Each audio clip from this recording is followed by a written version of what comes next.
Tonight, the Fox 5 investigative team blows the lid off a shady scheme that's been secret until now. We are talking big money, the black market, and yeah, even hot dogs, believe it or not. Here's Fox 5's John Dutzman. Sir, I'm sorry. Stop wasting your time, okay? I'm not wasting my time. I'm just trying to get to the bottom of this. This woman named Maria works for a place called the Food Vendors Help Center in Queens. By the end of this story, you can judge how helpful they really are.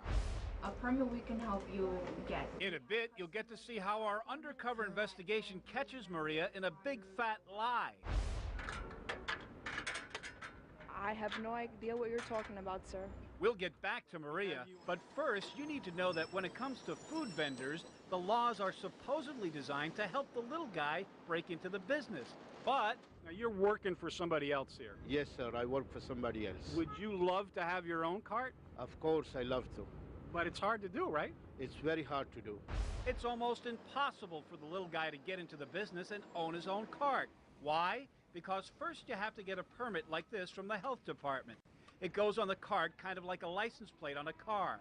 They cost $200 and are good for 2 years. If you're lucky enough to have one, you can renew it forever. But here's the problem. In order to keep a handle on things, the city only allows 3,000 of these cart permits to be out there, and it's been capped at 3,000 permits for years.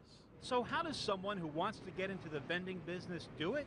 In theory, you can get a permit for your cart legally. When a vendor retires or quits, that permit is supposed to go back into the system and made available to the public through lotteries occasionally held by the health department. But it rarely happens that way, the legal way. We got a tip on how it really happens, and that's where the so-called Vendors Help Center comes in. Posing as two people wanting to get into the food vending business, members of the Fox 5 investigative unit went to see Maria.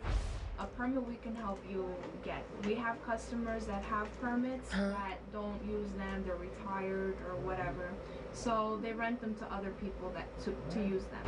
When you're ready for a permit, a 2-year permit could run, I guess, anywhere from like $5,500 to $6,500. Okay.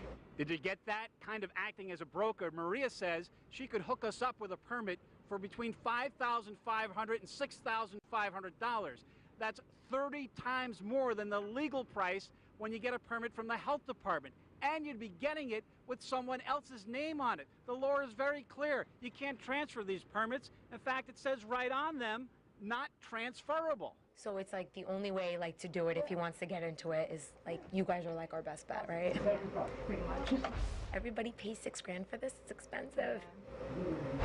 It's not like illegal or anything like that. It's perfectly normal. Now this black market system might be normal, but it sure isn't legal.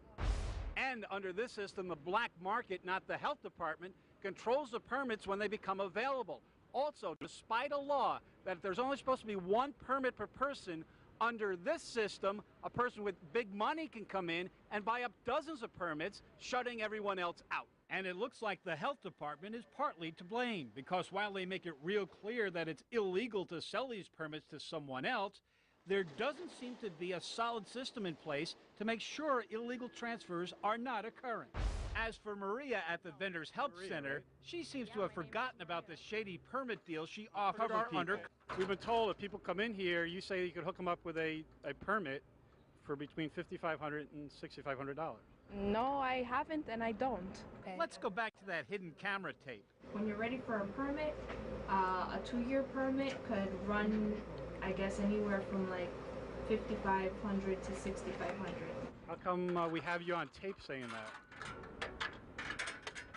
I have no idea what you're talking about, sir. Now, we tried to get a hold of the owner of the Vendors Help Center. We wanted to show him what we had on tape, but he didn't return our phone call. Advocates for the vendors say if the city lifted that cap at 3,000 and made it more wide open, you wouldn't have this kind of ticket scalping for permits. And the health department tells us they're looking into what we uncovered in this investigation. I'm John Dutzman, Fox 5 News.